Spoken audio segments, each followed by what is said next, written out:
पुण्यपयो निधिनंद दोष दहन गुण गहन घन हरि करि हरि अरहंत स्वानुभूति रमणी रमन जगनायक जयवंत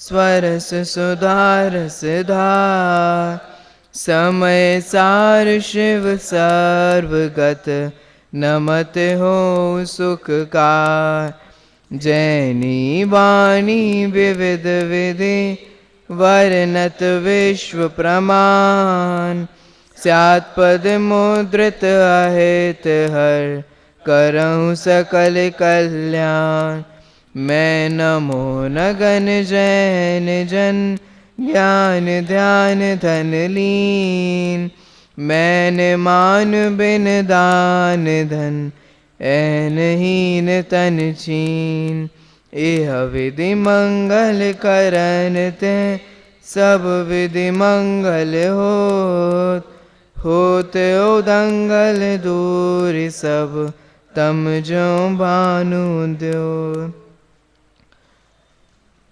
गुणस्थान विवेचन अध्याय पहला सम्यक ज्ञान चंद्रिका पीठिका। और इस अध्याय की ये आज अंतिम कक्षा है, क्योंकि आज अपना ये पहला अध्याय यहाँ पर कंप्लीट हो जाएगा, पूर्ण हो जाएगा। बाकी आपको अब उसको याद करके पूर्ण करना बाकी रहेगा। इसलिए अब पेज नंबर निकाल लीजिए 28 और प्रश्न नंबर भी है 28। शास्त्र अभ्यास की महिमा को यहाँ टोडामल जी बता रहे हैं, समझाने का प्रयास कर रहे हैं। उसी को देखिए, आज वही चर्चा आगे बढ़ने वाली है। प्रश्न, हे भव्य, शास्त्राभ्यास करने के समय की प्राप्ति महादुर्लभ है, कैसे है? उसका उत्तर, अब यहाँ पर द्रव्य क्षेत्र काल भाव के रूप में स्वाध्याय की दुर्लभता बताने वाले हैं। मनुष्य भव में उत्तरोत्तर जो प्राप्त सामग्री है वे कैसे कैसे दुर्लभ हैं वो बताने वाले हैं। चारों गतियों की अपेक्षा से हमें मनुष्य पर्याय का मिलना कितना दुर्लभ है वो सारी चीज़ों को यहाँ पर अब बताने वाले हैं। और उस मनुष्य पर्याय में भी फिर एक एक चीज़, सारी चीज़ें, ऐसा समागम मिलना, ऐसा समझने की बुद्धि होना, ऐसा समझने का भाव होना, समझाने वाले मिलना, ये बहुत सारी चीज़ें हैं जो कैसे कैसे दुर्लभ हैं। और आप लोग सोचना, समझना, मैं तो आप लोगों से कहता हूँ पहला वाला अध्याय जो ये सम्यक ज्ञान चंद्रिका पीठिका है, आप इसको बुद्धि से ना पढ़कर थोड़ा हृदय से पढ़िए, विवेक से पढ़िए, निर्णय करके पढ़िए, तो आप लोगों को अपने जीवन में भी कुछ लाभ होगा। अन्यथा याद तो बहुत सारी चीज़ें करते हैं, पढ़ते तो बहुत हैं, कुछ लाभ नहीं है उससे। चलिए इसको अपन पढ़ते हैं, हृदय से पढ़ते हैं। यहाँ टोडामल जी क्या कहना चाहते हैं? उत्तर, एक इंद्रिय आदि असंगी पर्यंत जीवों का तो मन ही नहीं है। शास्त्र अभ्यास की दुर्लभता को बता रहे हैं कि वो शास्त्र अभ्यास कितना दुर्लभ है। सबसे पहले पढ़ने की बुद्धि होना, पढ़ने की बुद्धि होने के लिए, जिनवाणी की बात समझने के लिए एक क्वालिफिकेशन ये कहें या एक मिनिमम एबिलिटी कहें, मिनिमम एबिलिटी मतलब कम से कम जो चाहिए ही चाहिए वो है संगी पंचेंद्रिय पना होना। अगर संगी पंचेंद्रिय पना नहीं है, संगी नहीं है और पंचेंद्रिय है, तो भी शास्त्र का लाभ नहीं ले सकते, जिनवाणी को समझ नहीं सकते। मैं एक चीज और अभी स्टार्टिंग में क्लियर कर दूं, यहां शास्त्र अभ्यास का मतलब सिर्फ ये नहीं कि सभा लगा के बैठना। शास्त्र अभ्यास से मतलब स्वाध्याय भी है, शास्त्र अभ्यास से मतलब जिनवाणी को सुनना भी है। आप अभी भी स्वाध्याय कर रहे हैं। शास्त्र अभ्यास का मतलब वो सारी चीजें, प्रश्न करना भी है, को अयम शुद्ध आत्मा, ये प्रश्न करना भी स्वाध्याय है। तो ये सारी चीजें लेना, आप थोड़ा स्वाध्याय का जो स्वरूप है उसको ब्रॉड लेना, सिर्फ सिंपली नहीं लेना। दिव्य ध्वनि को जो जीव सुनते हैं, जब जिनवाणी नहीं होती है तब भी तो स्वाध्याय होता था ना। जब लिपिबद्ध नहीं होती तो उससे पूर्व स्वाध्याय नहीं चलता था। तो स्वाध्याय का थोड़ा सा ब्रॉड मीनिंग लेना, सिर्फ एक पर्टिकुलर एक ग्रंथ को लेकर बैठना, वो तो स्वाध्याय है ही, लेकिन उतना ही स्वाध्याय नहीं है। ठीक है, तो वो सारी चीज़ें लेना, सीखना, समझना, याद करना, सुनाना, ये सारी चीज़ें स्वाध्याय के अंतर्गत आएंगी। अब देखो, इसके लिए मिनिमम एबिलिटी क्या चाहिए? मिनिमम एबिलिटी आप समझते हैं, मतलब कम से कम योग्यता क्या चाहिए? तो वो मैंने अभी आपको बताया, पंच इंद्रिय के साथ संगीपना। संगी अर्थात मन का होना। क्यों, ऐसा क्यों? अगर मन होगा, संगीपना होगा, तभी तो हम क्या करने लायक है, क्या नहीं करने लायक है, इसका निर्णय कर पाएंगे। पशुओं में ऐसा व्यवहार नहीं है, वहां वे हित अहित का विचार नहीं कर पाते, क्या करना चाहिए क्या नहीं करना चाहिए। क्यों? देखो, हम तो सीखते हैं, समझते हैं, इसीलिए हम कहां से कहां आ गए हैं। क्या लाइफस्टाइल हमारी पहले थी और आज क्या हमारी लाइफस्टाइल है। सीखना, समझना, जिनवाणी की भाषा में कहें हे उपाधि की बुद्धि होना, ये मूल लक्षण है संगित्वपना का। मतलब हमें ये समझ में आना चाहिए कि क्या हमारे लिए करने लायक है। ये बहुत इंपॉर्टेंट चीज़ है। आप लोग आराम से कभी कभी अपने लिए भी समय दिया करो, वो भी स्वाध्याय है। जब आप एकांत से, शांति से, बिना किसी चीज का अवलंबन लिए हुए जब आप अपना आकलन करें या अपने बारे में सोचें, अपने बारे में चिंतन करें, हमें क्या करना चाहिए, किस ओर आगे बढ़ना चाहिए, किस ओर आगे नहीं बढ़ना चाहिए, ये हे उपाधि के बारे में सोचना बहुत जरूरी है। क्यों? क्योंकि हम सोच सकते हैं। मैं इसीलिए आप लोगों से बार बार कह रहा हूं, भेड़ चाल में बिल्कुल मत चलिए।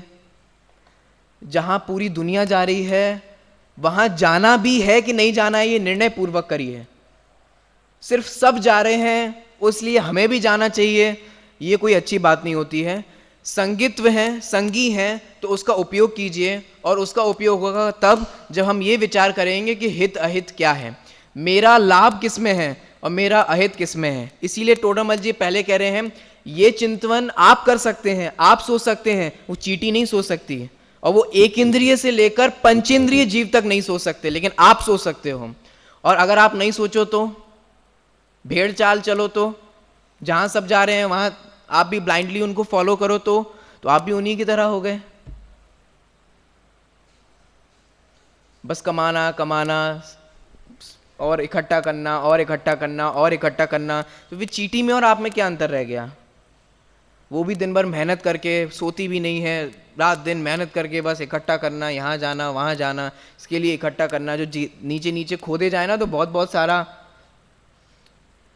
ऐसे अपन को भी बहुत इकट्ठा करना, बहुत पैसा इकट्ठा कर लेना, प्रॉपर्टी इकट्ठी कर लेना, ये इकट्ठा कर, तो सोचना, विचार करना, कितना ज़रूरत है, क्या करना है, ये बस निर्णय करके करना। जो भी करना चाहिए वो निर्णय करके करना चाहिए। आप लोगों के लिए विशेष कह रहा हूँ, ब्लाइंडली फॉलो कर रहे हैं अगर आप चाहे किसी भी चीज़ को, तो आपको कुछ लाभ होने वाला नहीं है। इसीलिए टोडरमल जी कह रहे हैं, हम संगी हैं तो संगी पंचेंद्रिय जैसे रहें,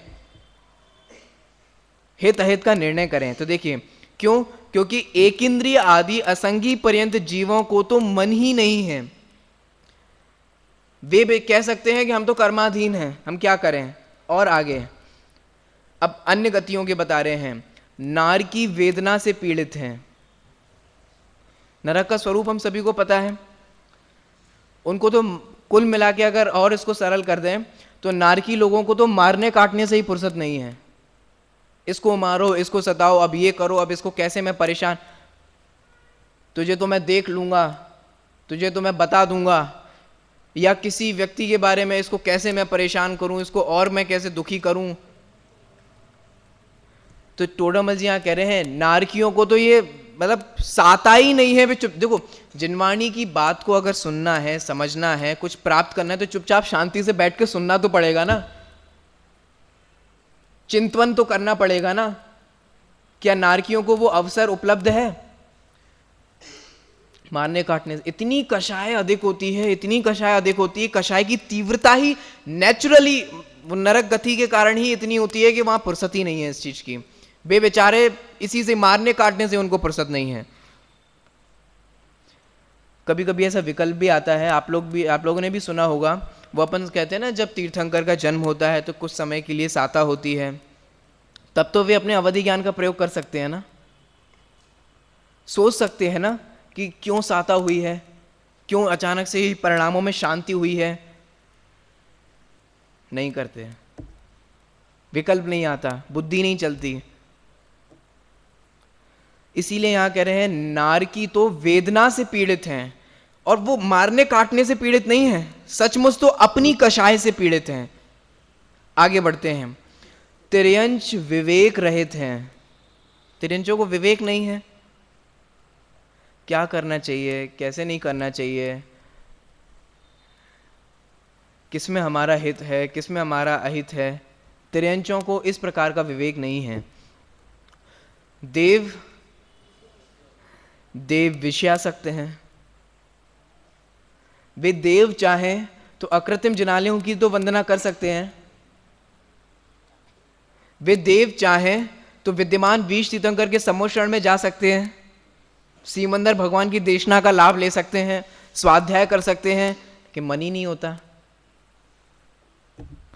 जैसे हम मनुष्य भी चाहें तो जयपुर में हम कई मंदिरों के दर्शन कर सकते हैं, खूब सारे मंदिर हैं यहाँ पर, टोडामल जी के मंदिर के दर्शन कर सकते हैं और बहुत सारे मंदिर के दर्शन कर सकते हैं, लेकिन नहीं, हमें तो आमेर घूमने का विकल्प आता है।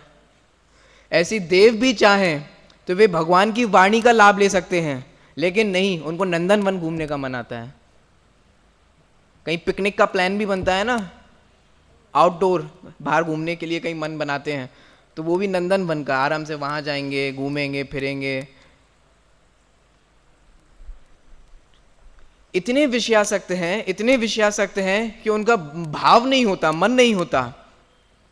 तो इसीलिए आप देखो, अगर मनुष्य भी चाहे तो जिनवाणी सुन सकता है, पढ़ सकता है, वो सब कुछ कर सकता है, लेकिन फिर भी नहीं करता।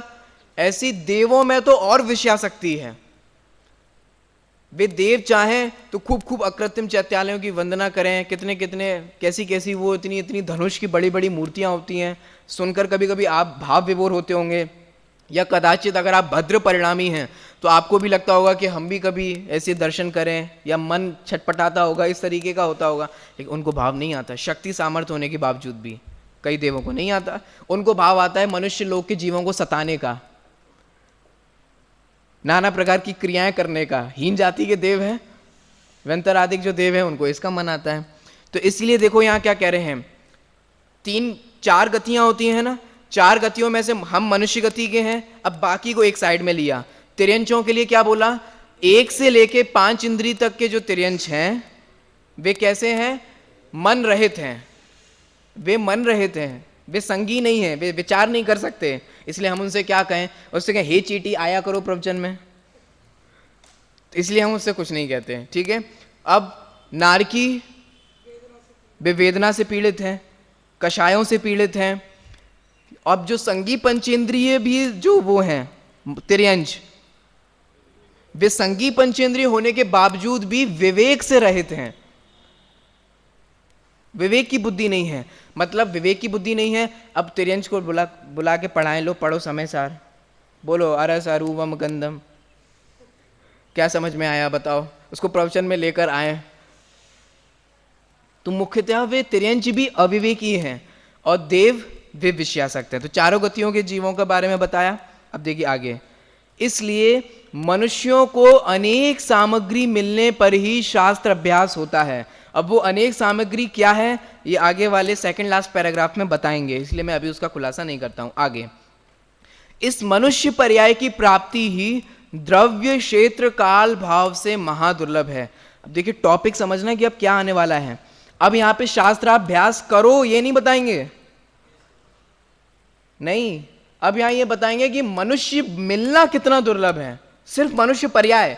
अब फिर वो जैन है कि अजैन है कि हिंदू है कि इंडियन है कि पाकिस्तानी है कि आतंकवादी है, फिर वो क्या है क्या नहीं है वो अलग बात है, वो यहां तो अभी टॉपिक ही नहीं है। अब यहां पे सिर्फ मनुष्य बनना, कोई भी मनुष्य बनना कितना दुर्लभ है, द्रव्य क्षेत्र काल भाव से अब समझाने वाले हैं, ठीक है। तो देखिए पढ़ते हैं अपन। पहला, द्रव्य अपेक्षा से तो लोक में मनुष्य जीव बहुत थोड़े हैं। अरे साहब कितने तो अरब होते जा रहे हैं, निरंतर जनसंख्या वृद्धि होती जा रही है। कितनी भी जनसंख्या वृद्धि क्यों ना हो रही हो, अन्य गतियों की जीवों की अपेक्षा से वे बहुत थोड़े हैं। क्यों? ऐसा क्यों? क्योंकि बाकी सब जीव तो, निगोदिया आदि जीव तो कितने हैं? एक एक में कितने हैं? अनंत अनंत हैं। और मनुष्य ओवरऑल कितने हैं? 29 अंक प्रमाण। तो कुल मिला के मनुष्य तो हैं, वे संख्यात हैं, और अन्य गति के जीव हैं, वे अनंत हैं। तो संख्यात से अनंत तो बड़ा ही होता है ना।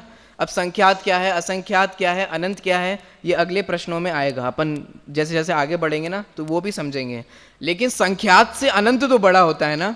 इसका मतलब मनुष्य थोड़े हैं और बाकी के जीव बहुत हैं। देखो, द्रव्य अपेक्षा से तो लोक में, लोक समझते हैं आप? वो लोक नहीं, अर्थ वाला लोक नहीं, इतना छोटा सा हमारा लोक नहीं है, वो षट द्रव्यात्मक लोक जो है वो लोक में। तो लोक में मनुष्य जीव बहुत थोड़े हैं, तुच्छ संख्यात मात्र ही हैं, और अन्य जीवों में निगोदिया अनंत हैं और दूसरे जीव असंख्यात हैं।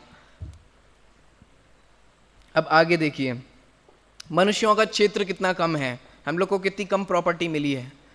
तो देखिए, क्षेत्र अपेक्षा से मनुष्यों का क्षेत्र बहुत स्तोक, थोड़ा ही है। कितना है? कहां तक पाए जाते हैं मनुष्य? 2.5 द्वीप तक। क्यों? कि उसके आगे ना मनुष्य जा सकते हैं और ना मनुष्य होते हैं, उसके आगे मोक्ष भी नहीं होता। अब इतनी बड़ी 3 लोक में, 14 राजू प्रमाण लोक में मनुष्यों का क्षेत्र कितना थोड़ा सा है, कितना कम है। अब वो तो, अगर वो सब बना के दिखाएं, इतना बड़ा ऊपर स्वर्गों का इतना सारा क्षेत्र, नरकों का इतना बड़ा क्षेत्र, और फिर मध्य लोक में भी असंख्यात द्वीप और समुद्रों में से सिर्फ कितना, 2.5, मतलब पूरा 3 भी नहीं हुआ, टोटल 3 भी नहीं है, 2.5 द्वीप जिसे अपन कहते हैं, 2.5, बस इतना ही मनुष्य लोक है। और उसमें भी जहां पानी है, समुद्र है वहां, जहां नदियां हैं वहां, जहां पर्वत हैं। तो इसलिए यहां पर कहा जा रहा है कि वो उनका क्षेत्र भी, और देखिए कितना कम होता चला जा रहा है। देखिए, क्षेत्र अपेक्षा से मनुष्य का क्षेत्र बहुत स्तोक अर्थात थोड़ा ही है, वो है 2.5 द्वीप मात्र है। और अन्य जीवों में एक इंद्रियों का क्षेत्र सर्वलोक है। मतलब निगोदिया जीव हर जगह पाए जाते हैं, नॉन स्टॉप, कहीं उनके लिए नो एंट्री ही नहीं है, सब जगह एंट्री है। ये तो छोड़ो, मतलब जहां हम लोगों की भी एंट्री नहीं है, संसारी अवस्था में सहित, ऐसे सिद्ध लोक में भी उन निगोदिया जीवों की भी एंट्री है, वहां भी निगोदिया जीव हैं। अब बोलो, पूरे पूरे लोक में व्याप्त हैं, भरे पड़े हैं निगोदिया जीव, और अपन सिर्फ 2.5 द्वीप। तो इसीलिए यहां कह रहे हैं उन अन्य निगोदिया जीवों का क्षेत्र कितना है, वो पूरे क्षेत्र में सभी जगह भरे पड़े हैं, पूरे लोक में व्याप्त हैं, और हम लोगों का सिर्फ और सिर्फ, हम लोग मतलब सिर्फ मनुष्यों का 2.5 द्वीप का है। तो देखिए, अन्य जीवों में एक इंद्रियों का क्षेत्र सर्वलोक है, पूरा लोक है, दूसरों का कितने ही राजू प्रमाण है। दूसरों का मतलब देव गतियों का, तो देव गति के जीव हैं, नरक गति का उनका सिर्फ राजू प्रमाण है कि वे इतने राजू तक रहेंगे, स्वर्ग में ही रहेंगे, यहाँ रहेंगे, इधर रहेंगे, उतने रहेंगे, नारकी सिर्फ इधर ही रहेंगे। तो उनका तो एक प्रमाणित है ना, मनुष्य इधर ही रहेंगे, और निगोदिया कहाँ रहेंगे? वे कहीं भी रहेंगे, वे सब जगह रहेंगे। इसीलिए अन्य जीव ज्यादा है ना मनुष्य की अपेक्षा से, इस अपेक्षा से, क्षेत्र की अपेक्षा से भी मनुष्यों का क्षेत्र बहुत कम है। तो इसके लिए कोई हड़ताल करने की जरूरत नहीं है आप लोग को कि स्ट्राइक पे बैठ जाओगे, नहीं हमारी मांगे पूरी करो, थोड़ा सा आधा और बढ़ाओ। ये वस्तु व्यवस्था है और अनादिकाल से ऐसी है और ऐसी रहेगी।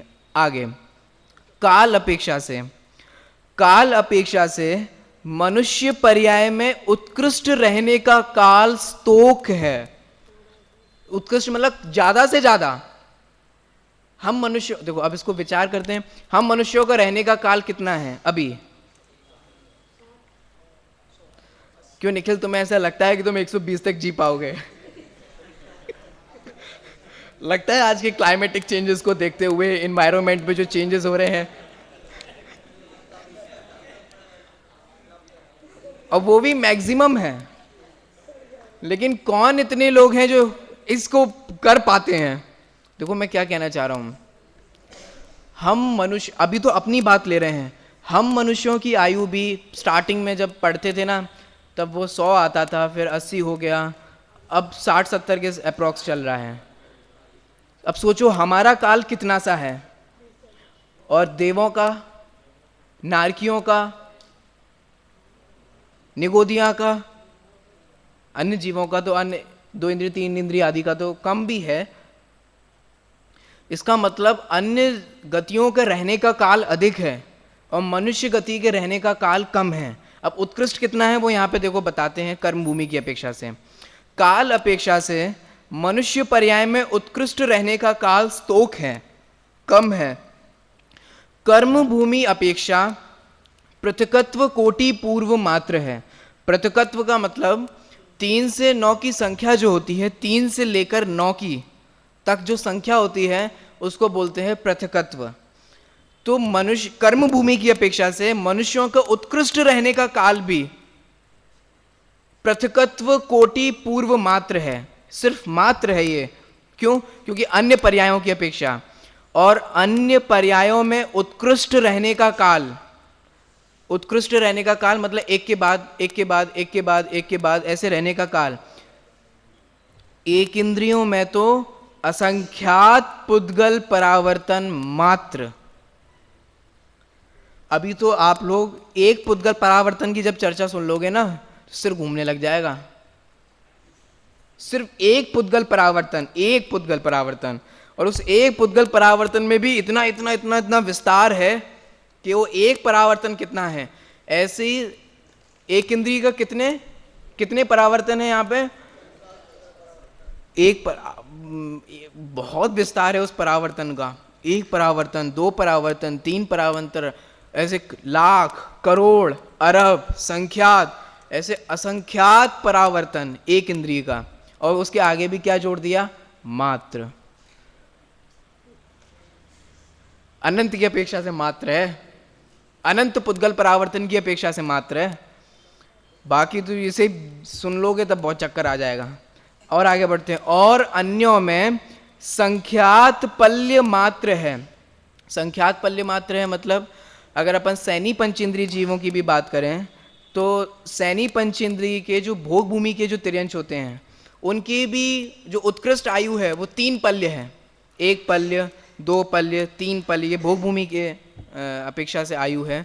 तो वहाँ पर भी इतनी आयु, तो कुल मिला के आप ऐसा समझिए मनुष्य गति में रहने का काल बाकी गतियों के रहने के काल की अपेक्षा बहुत कम है, जिसको यहाँ पर कहा स्तोक। अब आगे बढ़ते हैं, भाव अपेक्षा से। अब देखो यहाँ क्या कहने वाले हैं, बाकी गतियों के होने के भाव, इसको ऐसे समझिए, मनुष्य गति हमें प्राप्त हो ऐसे भाव होना और बाकी गतियां प्राप्त हो ऐसे भाव होना। एक मनुष्य गति लो और एक साइड सारी गतियां लो। तो अब यहां टोडरमल जी कह रहे हैं बाकी की गतियां मिल जाएं ऐसे भाव तो बहुत होते हैं, लेकिन मनुष्य गति मिल जाए ये भाव, देखो इसको समझिए मैं क्या कहना चाह रहा हूं। मनुष्य गति बहुत संतुलन से मिलती है। संतुलन से मिलती है मतलब कौन से संतुलन से मिलती है, कितना वेट। संतुलन का मतलब है देखो, ना तो तीव्र शुभ भाव ना तीव्र अशुभ भाव, और शुद्धोपयोग से तो मनुष्य गति मिलती नहीं है। इतना तो क्लियर हो रहा है ना, 3 ही भाव है, शुभ अशुभ और शुद्ध। अगर तीव्र शुभ भाव होगा, तीव्र शुभ भाव तो देव गति मिलेगी। तीव्र अशुभ भाव होगा तो नरक गति मिलेगी। लेकिन मनुष्य गति जो है वो ना तीव्र शुभ भाव से मिलती है ना तीव्र अशुभ भाव से मिलती है, शुभ और अशुभ इन दोनों के संतुलन से मिलती है। अब ऐसा मत सोचना कोई कौन सा वो भाव होता है जिसमें संतुलन होता है। यहां तो ये समझिए कि देखो बहुत तीव्र शुभ होगा तो देव गति आदि की प्राप्ति होगी, और बहुत अधिक अशुभ होगा, तीव्र अशुभ होगा, तो नरक आदि गति की प्राप्ति होगी। लेकिन मनुष्य गति ना तीव्र शुभ से ना तीव्र अशुभ से, शुभ और अशुभ दोनों से। देखो टोडामल जी आगे कहने वाले, इसको पढ़ते हैं। भाव अपेक्षा से तीव्र शुभाशुभ पने से रहित। रहित का मतलब समझ में आ गया, क्योंकि ना तो तीव्र से शुभ से और ना तीव्र अशुभ से। समझ में आ रहा है? भाव अपेक्षा से तीव्र शुभाशुभ पने से रहित ऐसे मनुष्य पर्याय के कारण रूप परिणाम। कुछ पॉइंट समझ में आ रहा है? देखो यहां मूल उद्देश्य है स्वाध्याय की दुर्लभता बताना, ये मूल उद्देश्य। उसके अंतर मतलब उसके टॉपिक के अंतर्गत किसका दुर्लभता बता रहे हैं? अभी मनुष्य पर्याय की दुर्लभता बता रहे हैं। अब उसके अंदर भी अब पता है किसकी दुर्लभता बता रहे हैं? मनुष्य पर्याय से प्राप्त होने वाले पूर्व भाव। किसी को ये पॉइंट समझ में आ पा रहा है कि नहीं आ पा रहा है? देखो सबसे पहले शास्त्र अभ्यास की दुर्लभता बता रहे हैं, उसके अंतर में ही मनुष्य पर्याय की दुर्लभता बताई। अब मनुष्य पर्याय की दुर्लभता के अंतर में ही ये बता रहे हैं कि मनुष्य पर्याय प्राप्त हो ऐसे भाव हो पाना भी कितने दुर्लभ है। देखिए फिर से पढ़िए और ध्यान दीजिए। भाव अपेक्षा से तीव्र शुभाशुभ पने से रहित ऐसे मनुष्य पर्याय के कारण रूप परिणाम होना, मनुष्य पर्याय के कारण रूप परिणाम होना अति दुर्लभ है। क्यों? क्योंकि अगर इजीली होता तो मनुष्य पर्याय की संख्या ज्यादा हो जाती। अब अभी ऊपर ही क्लियर कर लिया कि बाकी सबकी अपेक्षा कम है। आगे अन्य पर्याय के कारण अशुभ रूप व शुभ रूप परिणाम होना सुलभ है। ये क्या कह रहे हैं टोडामल जी? ध्यान दिया आप लोगों ने? शुभ रूप परिणाम होना और अशुभ रूप परिणाम होना बहुत इजी है। और अन्य पर्याय का मतलब अगर अशुभ रूप पर्याय अशुभ में देखें तो नरकादि रूप पर्याय, शुभ में देखें तो देवादि गति रूप पर्याय। बहुत इजी है। देव बनने के लिए आपको मनुष्य पर्याय धारण करनी पड़े ऐसा नहीं है। आप एक इंद्रिय दो इंद्रिय आदि की पर्यायों को धारण करते करते भी डायरेक्ट व्यंतर आदि की पर्याय देवगति के पर्याय धारण कर सकते हैं। ऐसा नहीं है कि देवगति की प्राप्ति करने के लिए हमें मनुष्य बनना बहुत जरूरी है, फिर मनुष्य होंगे फिर जाके देवगति में जाएंगे। ऐसे भ्रम में मत रहना। यहां देखो क्या कहना चाह रहे हैं टोडामल जी। देवगति भी देखो, आज लोगों का अल्टीमेट गोल समझते हो? जिंदगी का उद्देश्य बन गया है कहां? स्वर्गवासी होना। स्वर्गवासी मतलब स्वर्ग में जाना। लेकिन यहां टोडामल जी क्या कह रहे? जिनवाणी में क्या कहा है? स्वर्गवासी तो तुम कितने बार हुए और स्वर्गवासी होने में कोई बड़ी दम नहीं है। वो एक इंद्रिय दो इंद्रिय आदि भी हो जाते हैं और तुम मनुष्य पर्याय की प्राप्ति करके उसकी चाह कर रहे हो।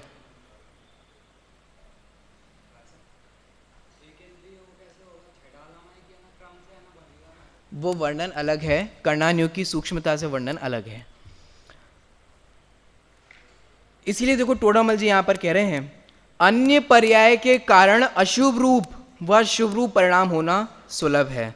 ठीक है। और तिर्यंच अर्थात निगोदिया भी तिर्यंच ही कहलाते हैं, तो उनका भी प्राप्ति होना बहुत सुलभ। अनादिकाल से तो पढ़े ही है निगोदिया, नित्य निगोद में, और इतर निगोद से भी आ गए, तो वो सब प्राप्ति होना बहुत सुलभ है।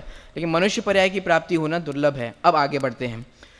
अब मनुष्यों का लिया, हम सभी का, सबका ले लिया, मतलब चाहे वो इंडियन हो, चाहे रशियन हो, चाहे अमेरिकन हो, कोई भी हो, और चाहे वो आतंकवादी पाकिस्तानी ही क्यों ना हो। यहां कह रहे हैं वो पर्याय मिलना भी बहुत दुर्लभ है। अब उसमें देखो उत्तरोत्तर क्या कहें। इस प्रकार शास्त्र अभ्यास का कारण जो पर्याप्त कर्म भूमियां मनुष्य पर्याय है, देखो भोग भूमि नहीं। आप लोग जब कभी कभी भोग भूमि का वर्णन पढ़ते होंगे, 3-3 पल्ले की आयु है, कल्प वृक्ष होते हैं, भोजन मिलता है, इतने इतने अंतराल से भोजन करें, कपल का जन्म, कपल मतलब जुगलिया, एक साथ जन्म लेते हैं, शादी की भी कोई टेंशन नहीं है कि क्या ढूंढें क्या नहीं ढूंढें, मृत्यु का भी कोई दुख नहीं है। लेकिन उनको भी शास्त्र अभ्यास नहीं है, उनको भी मोक्ष नहीं होता। आदिनाथ भगवान से पूर्व, मैंने जब भक्तामर पर प्रवचन हुआ था ना, जब आप लोग घूमने गए थे, जिस दिन अपनी क्लास नहीं थी, तो उस दिन जब भक्तामर पर प्रवचन हुआ था, तो उस दिन मैंने ये बताया था कि आदिनाथ भगवान से पूर्व उनकी देशना जब खिरी, उनकी देशना खिरते ही मोक्ष का द्वार भी खुल गया और नरक का द्वार भी खुल गया। इससे पहले जीव मोक्ष नहीं जाते थे। भोग भूमि से मोक्ष नहीं होता, वहां शास्त्र अभ्यास का कोई प्रावधान नहीं है। इसीलिए देखो टोडामल जी क्या कह रहे हैं, सिर्फ भोग भोग हैं। इसलिए टोडामल जी कह रहे हैं कि शास्त्र अभ्यास की सारी चीजें, देखो सिर्फ मनुष्य पर्याय नहीं, पर्याप्तक मनुष्य पर्याय। आपको पता है मनुष्य पर्याय भी, मनुष्य में भी अब धीरे धीरे जब आप गौमट सार आदि पढ़ेंगे, मनुष्य में भी पर्याप्तक अपर्याप्तक ये बहुत भेद होते हैं। कम से कम मनुष्य पर्याय अंतर मुहूर्त की भी मनुष्य पर्याय होती है, अंतर मुहूर्त की भी। आप में से तो ऐसा कोई नहीं है ना अंतर मुहूर्त वाला? नहीं, हम तो 18 साल के हो गए, इतने साल के हो गए, 20 साल के हो गए। तो पर्याप्तक दशा का होना और कर्म भूमिया मनुष्य पर्याय, उसका दुर्लभपना जानना। अब उसमें भी देखो क्या क्या कह रहे हैं। पहला पॉइंट, उत्तम निवास। नहीं साहब, हमारा घर अच्छा नहीं है, पहला पॉइंट तो ठीक नहीं है। आपके सिर के ऊपर छत तो है ना? आप रात में जब सोते हो तो ऊपर छत होती है ना? आप छत पे सो तो अलग बात है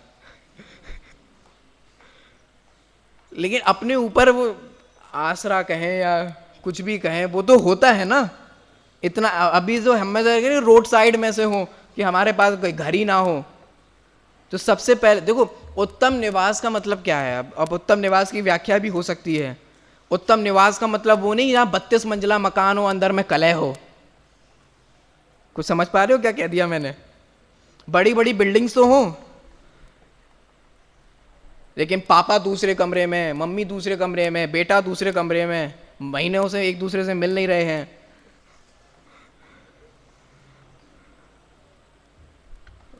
वो उत्तम निवास नहीं कहलाता। इसीलिए देखिए यहां क्या कह रहे हैं। सबसे पहला उत्तम निवास मतलब ऐसी जगह होना जहां हम रहते हो, हमारे पास छत हो, मकान हो, बस वो उत्तम निवास है। बाकी आपकी जो इच्छाएं हैं ना, उसके हिसाब से तो आपको उत्तम निवास जिंदगी भर नहीं मिल पाएगा। तो इसलिए देखो क्या कह रहे हैं। पहला उत्तम निवास, उच्च कुल, जैन कुल में। ये आप सब लोग अपने, हम सब लोग अपने अपने पे घटाएंगे। हमारे पास उत्तम निवास है। दूसरा, उच्च कुल में हमने जन्म लिया है, जैन कुल में जन्म लिया है। पूर्ण आयु। पूर्ण आयु का मतलब क्या है? कितने ही जीव ऐसे होते हैं जो गर्भ में आके ही मर जाते हैं, जो गर्भ से बाहर नहीं निकल पाते, मिसकैरेज हो जाता है, गर्भ में ही मर जाते हैं, या गर्भ से बाहर निकले तो मर जाते हैं, 1 महीने बाद मर जाते हैं, 2 महीने। ये घटनाएं सुनते हैं कि नहीं सुनते हैं आप लोग? ये तो प्रत्यक्ष बात, 1 साल बाद, 2 साल बाद, 5 साल बाद। लेकिन हमने इतनी आयु पूरी कर ली, 8 साल की आयु पूरी कर ली, जिसमें हमारा सम्यक दर्शन प्राप्त करने की हमारे अंदर योग्यता आ गई, तो वो प्राप्त कर ली। और फिर आगे जितनी आयु हो उतनी होगी। तो देखिए पूर्ण आयु, इसका मतलब अगर हमारी पूर्ण आयु नहीं होती तो हम पहले ही कुछ भी कह लो, खुदा को प्यारे बोल लो या स्वर्ग सिधार गया, जहां भी बोलो, हम पहले ही चल बसे होते। तो देखो पूर्ण आयु है। इंद्रियों की सामर्थ्य, ना गूंगे हैं, ना बहरे हैं, ना अंधे हैं, दिखाई देता है, सुनाई देता है, समझ आता है, पागल भी नहीं है जो ऐसे ऐसे करे, मतलब सब कुछ इंद्रियों की सामर्थ्य है ना, सब कुछ एप्रोप्रिएट, मतलब सब कुछ ठीक ठाक काम कर रहा है ना, हमारा दिमाग काम कर रहा है, हार्ट काम कर रहा है। तो देखो इंद्रियों की सामर्थ्य, निरोगपना। अभी हम में से किसी को भी ऐसा कोई रोग नहीं है जिसके कारण हमें बिस्तर पकड़ना पड़ रहा हो, ऐसा हम में से किसी को भी रोग नहीं है। हालांकि वो बात अलग है कि जब आप झूठ झूठ बोल के बीमारी का बहाना बनाते हैं तो ऐसा कर्म का बंध बांध लेते हैं जिससे बाद में ऐसा उदय आए। लेकिन यहाँ तो अभी वर्तमान में ऐसा कोई है भी ना, कैंसर है और भी जो खतरनाक खतरनाक बीमारियाँ हैं, ना हार्ट अटैक है, ना ब्रेन फेल है, ना ट्यूमर है, और भी आप लोग ने जितने सुन रखा हो, ना कोई वायरस आ रहा है यहाँ पर। तो निरोगपना और सुसंगति, इससे अच्छी संगति क्या मिलेगी? स्मारक से अच्छी संगति क्या हो सकती है? अब आगे धर्म रूप। अभी देखो यहाँ क्या समझ रहे हैं आप ना, ऐसी लिस्ट बनाना और लिस्ट पे टिक करते जाओ, ये है तो टिक, फिर ये है तो टिक, देखो सबसे पहले निवास होना, अगर ये सारी अभी तक जितनी भी सारी चीज़ें बताई ना, अगर ये सारी चीज़ें आदमी के पास नहीं हो ना तो ज़िंदगी इसी में ही निकल जाती है। अच्छा सा घर बनाने में, रोगी हो तो उसकी पूरी ज़िंदगी अपने आप को रोग को सही करने में ही निकल जाती है। आज ये रोग, कल ये तो, आज इस डॉक्टर के पास, कल उस डॉक्टर के पास, आज इस हकीम के पास, पूरी ज़िंदगी इसी में बर्बाद हो जाती है। अब समझ में आ रहा है ना इसका होना नहीं होने की मतलब क्या है। आगे, धर्म रूप अभिप्राय, अगर धर्म रूप अभिप्राय नहीं है तो सच्चा शास्त्र अभ्यास नहीं हो सकता। दो तरीके के पंडित बताए थे ना, तो यहां धर्मार्थी वाले ले गए। ठीक है, आगे, बुद्धि की प्रबलता, बुद्धि भी अच्छी खासी चलती है, इत्यादि की प्राप्ति होना उत्तरोत्तर महादुर्लभ है। ठीक है, अब दादा ने भी अपनी बोधि दुर्लभ भावना में लिखा है, नर देह उत्तम देश, पूर्ण आयु शुभ आजीविका, दुर्वासना की मंदता, परिवार की अनुकूलता, सज्जनों की संगति, सद्धर्म की आराधना है उत्तरोत्तर महादुर्लभ। तो ये सारी एक एक चीज विचार करना, एक एक टिक लगाते जाना। आगे देखिए, यह प्रत्यक्ष दिख रहा है और इतनी सामग्री मिले बिना ग्रंथ अभ्यास बनता नहीं। अगर ये सब नहीं मिले तो जिंदगी इन्हीं में ही लग जाती है। सो तुमने, तुमने की जगह हमने, मैंने और आपने भाग्य से यह अवसर पाया है।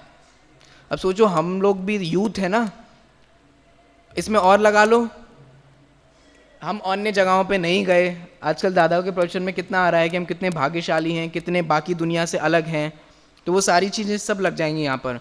सो तुमने महाभाग्य से यह अवसर पाया है, इसलिए तुमको, ये अंडरलाइन कर लीजिए, इसलिए तुमको हट से भी तुम्हारे हित के लिए प्रेरणा देते हैं। तुम मत करो याद, लेकिन डांट डांट के हम तुम्हें याद करवाएंगे। तुम कितने भी बहाने बजाना, हम डेट बदल बदल के याद करवाएंगे। क्यों साहब, क्यों पड़ गए हो हाथ धो के, पीछे पड़ के? ना धो के आए हम तो। क्यों पीछे पड़ गए हो? ये टोडामल जी की लाइन, तुमको हट से भी तुम्हारे हित के लिए प्रेरणा देते हैं। नहीं नहीं साहब, कूदने दो ना, अगर वो खाई में कूद रहा है तो। नहीं नहीं, अगर हमें तुमसे प्रीति है, कल मैंने आपको क्रोध के संदर्भ में बताया था, अगर हमें किसी से प्रीति है और अगर वो कुएं में कूद रहा है तो हम उसको जबरदस्ती, नहीं नहीं, कोई जहर खा रहा हो एक जोर से नहीं लगाओगे, बोलो, नहीं डांटोगे? कुछ समझ रहे हो क्या कह रहा हूं? एक तो जोर से पड़ेगा कि नहीं पड़ेगा, अकल नहीं है, समझ नहीं आती, अपने मम्मी डैडी चिल्लाएंगे कि नहीं चिल्लाएंगे, बेवकूफ हो गया, मूर्ख हो गया, क्या खा रहे हो, धाड़ धाड़, डंडा वंडा हो तो क्यों मार क्यों रहे हो? तुम्हारा हित है ना, इसलिए तुमको हट से भी तुम्हारे हित के लिए प्रेरणा देते हैं। देखो, आपको कभी कभी लगता होगा क्यों हमारे पीछे पड़ गए, सुबह सुबह क्लास में भेज रहे, फिर यहाँ भेज रहे, फिर वहां भेज रहे, तो हमारे पीछे ही पड़ गए। तुम्हारा हित है ना, इसलिए हट से तुम्हें हित में लगाते हैं। अब जिस दिन से आपको ये जैन दर्शन की बातें समझ में आने लग जाएं, क्रोध किसे कहते हैं, हित किसे कहते हैं, अहित किसे कहते हैं, हे क्या है, उपादेय क्या है, फिर आपको कभी ये नहीं होगा कि ये बुरे हैं, ये हमारे साथ ऐसा करते हैं, ये हमें जो आप लोग बैठ बैठ के जो गोष्ठियाँ करते हैं ना रूमों में, कि इसमें ये ऐसे हैं, इनको ऐसा होना चाहिए, इनके ये सुधार होना चाहिए, फिर एक वक्ता होता है, फिर संचालक होता है, फिर समाप्ति होती है, तो वो सब बंद हो जाएगा। क्यों? अभी जो आपको अपनी बुद्धि के अजीर्ण से जो बुरे नजर आ रहे हैं ना, अगर आप ये डेफिनेशन लगाओगे तो आपको बुरे नजर नहीं आएंगे। और अगर आप इन लोगों को बुरा मानते हो तो आपको अपने मम्मी पापा को भी बुरा मानना चाहिए। याद करो, हम में से कोई स्कूल नहीं जाना चाहता था जब छोटे छोटे थे, याद है? मार मार के भेजा गया था कि नहीं भेजा गया था? इतने भी छोटे नहीं थे। आप में से कई लोग ऐसे भी होंगे जो चुपचाप चले भी गए होंगे, लेकिन कई लोग ऐसे भी तो होंगे ना जिन्हें मार मार के भेजा गया होगा। कोई और नहीं, मैं ही ऐसा हूं, मार मार के भेजा गया था। बार बार स्कूल से भगे आते तो फिर भी भेजा जाता था। ये कुछ समझ में आ रहा है? क्यों हमारे मम्मी पापा हमें बार बार भेजते थे? बच्चा चीख रहा है, चिल्ला रहा है, नहीं रोते?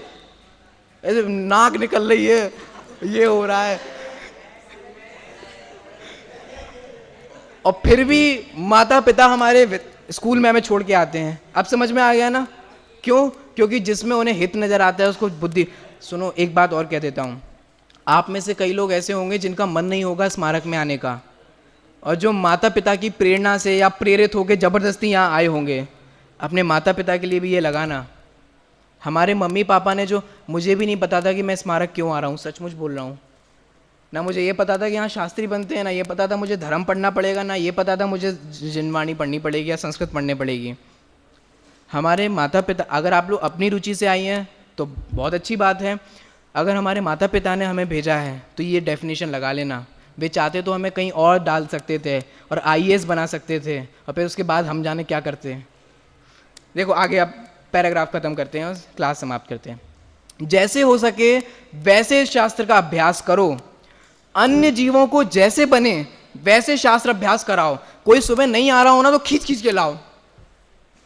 वो कह रहे मैं तो देख लूंगा, क्यों मुझे बोल रहे हो क्लास में लाने की, हमें सोने दो, तुम मेरे दुश्मन हो। फिर भी यहाँ टोडरमल जी के हिसाब से कह रहे हैं जबरदस्ती उसको लाओ।